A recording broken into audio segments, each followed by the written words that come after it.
আব্বা, তোদের প্রত্যেককে বলি বাপ, আল্লাহর কসম তোদের নামাজ পড়তে মন চাইবে রে বাপ, সেজদা দিতে মন চাইবে, সেজদা দিতে মন চাইবে আব্বা।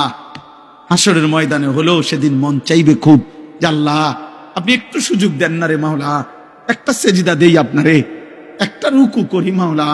আমার সিরিয়াল আইতে তো হয়তো দেরি আছে মাওলা, আমারে তো বিচারের জন্য হয়তো সিরিয়ালে আরো পরে ডাকবে, এই ফাঁকে আমি আপনারে একটা সেজদা দেই।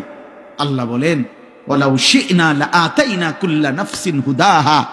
এই নাফরমান, আমি চাইলে তো দুনিয়াতেই প্রত্যেককে সেজদা দিতে পারতাম, দেওয়াইতে পারতাম, আমার আনুগত্য করাইতে পারতাম।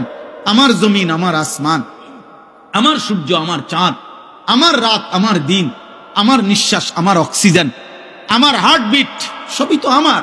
আমি চাইলে পারতাম বান্দা, আমি তো বাধ্য করে আনুগত্য নিতে পারতাম, কিন্তু যদি বাধ্য করেই নিতাম তো পুরস্কার দেব কেন? তাইলে আর পুরস্কার দেব কেন? তাইলে আর জান্নাত জাহান্নামের কি দরকার? বিচার আচারের কি দরকার? আখিরাতের কি দরকার? হাসরের মাঠের কি দরকার? কারণ আমি যাকে বাধ্য করাইয়া সেজদা করাইছি, তো সেখানে তোমার কৃতিত্ব কি? আর তোমার যদি কোনো কৃতিত্ব না হয় তো পুরস্কার কি? আবার কথা বোঝেন নাই?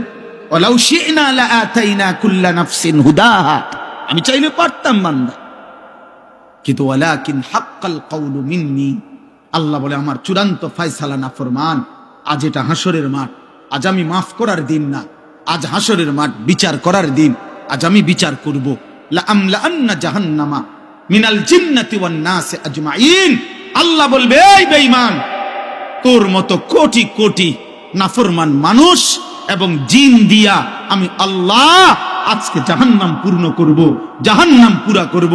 আজ আমি মাফ করব না, আজ আমি বিচার করব।